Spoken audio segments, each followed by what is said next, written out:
Have you ever felt that sharing too much with your family sometimes does more harm than good as we get older? There's a natural tendency to want to be open and honest with our loved ones, believing that full transparency is always the best approach. But the truth is, some things are better kept private, not out of secrecy, but out of wisdom. Not everything needs to be shared, and in some cases keeping certain matters to yourself can protect both your peace of mind and your relationships. In this video, we're diving into 5 things you may want to keep to yourself after 65. These are not about deception or shutting people out, but rather about maintaining independence, avoiding unnecessary stress, and ensuring that your personal boundaries are respected. You might be surprised by how much peace can come from keeping a few select matters private. Stay tuned until the end, because understanding these 5 things could change the way you interact with your family, giving you more freedom and it in your later years. Now, let's get started. Number 1, financial decisions and assets. One of the most sensitive topics as we age is money. You might think that being completely open about your financial situation with your family will prevent misunderstandings, but in reality, it often creates more problems than it solves. Sharing every detail about your savings, investments, or even how much you've set aside for the future can lead to unsolicited advice, pressure, or even family conflicts, especially when different generations have different views on money. Some family members may mean well, but their concerns or opinions can start to feel like interference. And in some unfortunate cases, people who were once distant suddenly become very interested in your finances. Once they realize what you have, you might have seen it happen before. Someone in your age group shares their financial plans with their children, only to find that their decisions are questioned at every turn. Maybe you've seen a friend deal with constant pressure about how they should spend their money, whether it's being told they should downsize, invest differently, or set aside more for grandchildren. It's one thing to get advice when you ask for it, but when people start thinking they have a say in your personal choices, it can quickly become frustrating. And the reality is, once you let people in on your full financial picture, you can't take that knowledge back. There's also the matter of personal control.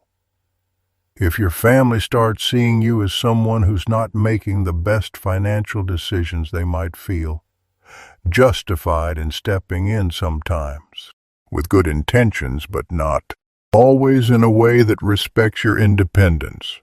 You might hear comments like, "Are you sure you should be spending that much?" or "Wouldn't it be smarter to give some of that away now instead of later?" And even if no one directly pressures you, just knowing that others are watching and analyzing your choices can feel uncomfortable.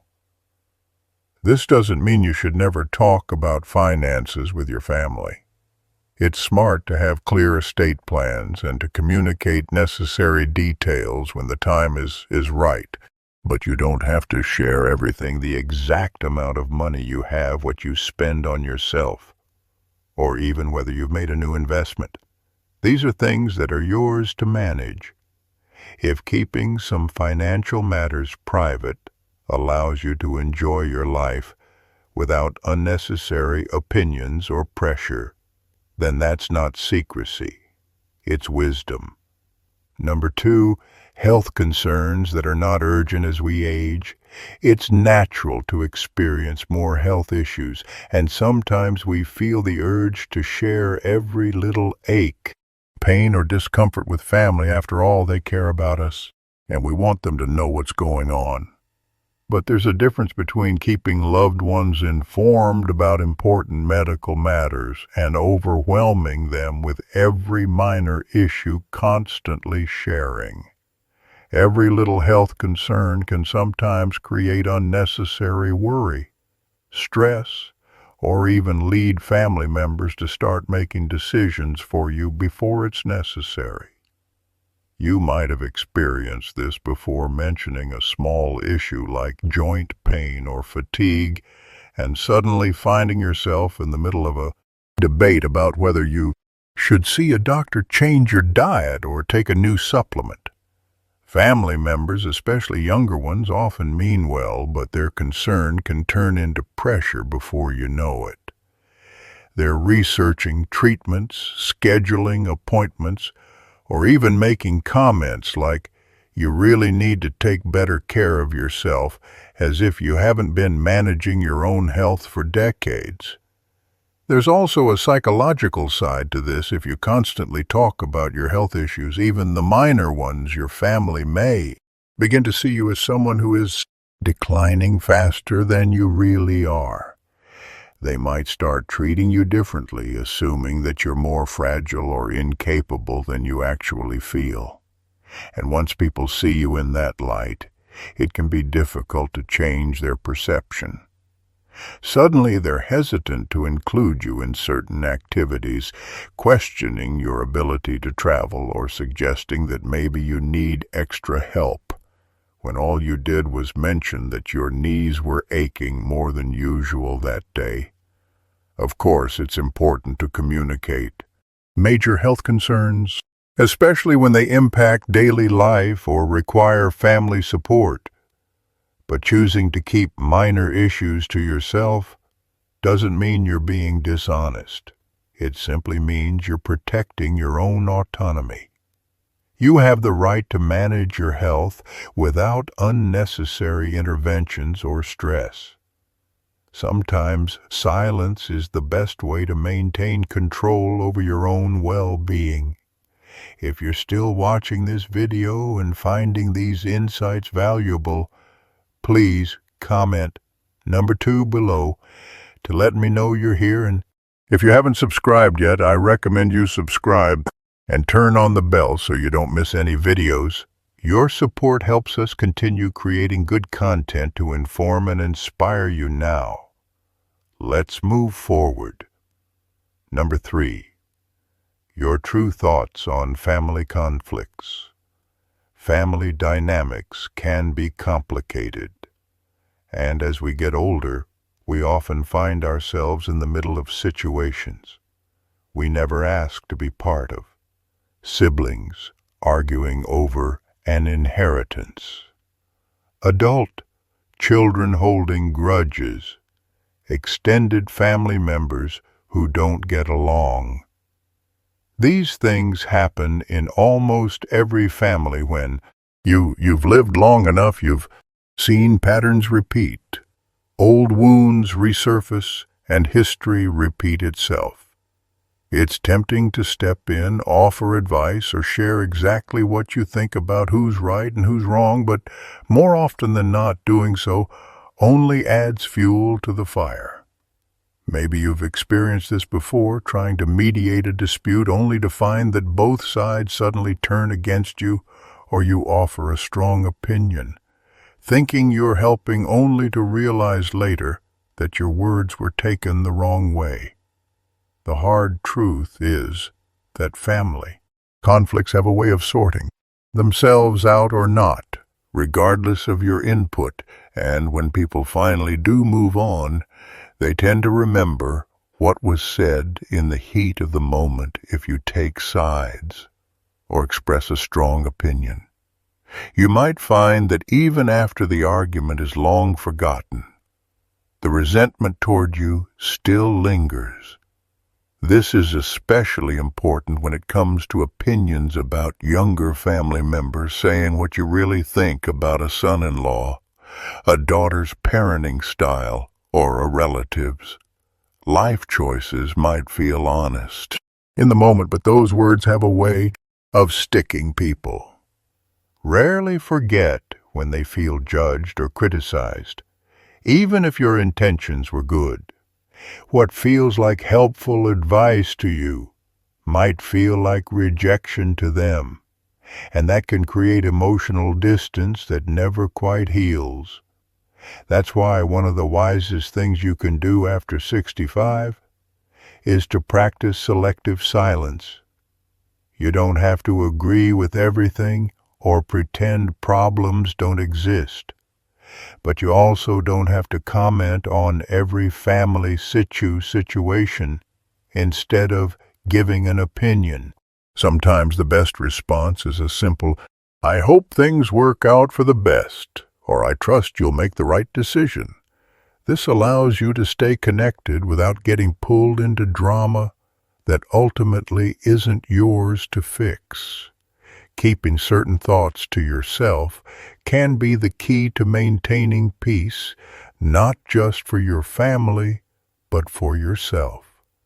Number 4, your regrets about the past. As the years go by, it's natural to reflect on the past, on choices made, opportunities missed, and paths not taken. Regret is something that everyone experiences in one way or another, but that doesn't mean it always needs to be shared, especially with family. You might feel the urge to talk about things you wish you had done differently, whether it's how you handled your career, how you raised your children, or decisions that shaped your life. But what you see as honesty or self-reflection can sometimes be misinterpreted by those closest to you when parents or grandparents express regret about the past. Children often take it personally. If you mention that you wish you had spent less time working and more time with family, your children might hear, "I wasn't a good enough parent." If you say you regret not moving to a different city or pursuing a different dream, they might take it as an indirect way of saying your life with them wasn't fulfilling, even if that's not what you meant. Those words can linger and create unnecessary guilt or resentment. The same goes for regrets about relationships.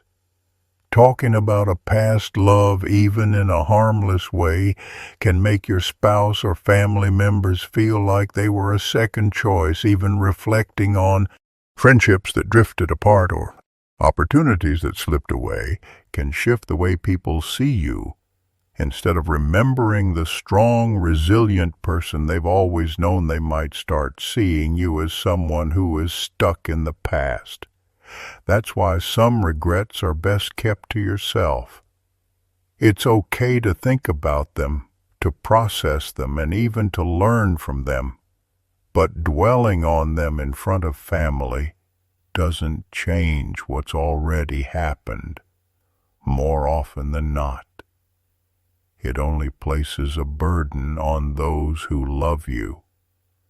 The past can't be rewritten, but the way you carry it forward is entirely up to you. If you're still watching this video and finding these insights valuable, please comment number 4 below to let me know you're here. And if you haven't subscribed yet, I recommend you subscribe and turn on the bell so you don't miss any videos. Your support helps us continue creating good content to inform and inspire you. Now, let's move forward. Number 5. The full extent of your financial situation. Money is one of the most complicated topics in any family. It can bring people together, but it can also create tension, misunderstandings, and even conflict. As you get older, you may feel the need to share more details about your financial situation with your family, whether it's how much you've saved, what you plan to leave behind, or even financial struggles you're facing. While there are some cases where it makes sense to discuss certain financial matters, being too open about money can sometimes do more harm than good. One of the biggest risks of revealing too much about your finances is that it can change how people treat you. If your family knows you have a comfortable amount saved, you may find that some relatives start looking at you differently, perhaps even expecting financial help, or subtly hinting at what they hope to inherit. On the other hand, if you reveal that you're struggling, you might find that your loved ones start worrying about you too much, or in some cases, even questioning your financial decisions. Either way, money has a way of shifting relationship, and once that happens, it's hard to undo. There's also the issue of independence. As you get older, the more your family knows about your finances, the more they may feel entitled to give you financial advice, whether you ask for it or not. Some might even start making decisions on your behalf, thinking they're helping when in reality they're taking away your ability to manage your own affairs. You might suddenly find yourself being told where you should live, how you should spend, or what's best for you all because you share details that in hindsight might have been better kept private. Of course, this doesn't mean you should keep everything secret. If you have a trusted person, such as a financial advisor or an executive for your estate, it's wise to have your plans documented properly. But outside of that, the best approach is often to share only what is absolutely necessary and nothing more. Keeping certain details to yourself allows you to maintain control over your own financial future while avoiding unnecessary stress, tension, or unwanted advice. If you've ever noticed how discussions about money can change the way people interact, you already understand why this is one of the most important things to be mindful of. In the end, your finances are yours to manage, and keeping some details private ensures that your relationships with your family remain built on love and respect rather than financial expectations. Final thoughts. As we wrap up this video, take a moment to reflect on the 5 things we've discussed. Keeping certain things private isn't about being secretive or distant. It's about protecting your peace, your dignity, and your relationships. Not everything needs to be shared, and sometimes the wisest choice is knowing what to hold back. Think about your own life. Have you ever shared something with family, only to realize later that it changed how they saw you? Or maybe you've held back from saying something and realized later that it was the right decision. Wisdom often comes from experience, and as we grow older, we learn that some things are best kept to ourselves. The beauty of aging is that you gain clarity on what truly matters, your peace of mind, your independence, and the quality of your relationships. Being selective with what you share allows you to maintain control over your own life while keeping your connection strong. It's not about shutting people out, but about preserving what makes those relationships meaningful. We'd love to hear from you. Leave a comment below and share one thing you learned today and how you plan to use it in your life. Your thoughts are important to us, so don't hesitate to share them. Reading your comments gives us great motivation and encouragement. If you enjoyed this video and found it helpful, please like, subscribe, and share. Your support helps us continue creating good content to inform and inspire you. Thanks for watching, and we look forward to seeing you in the next video.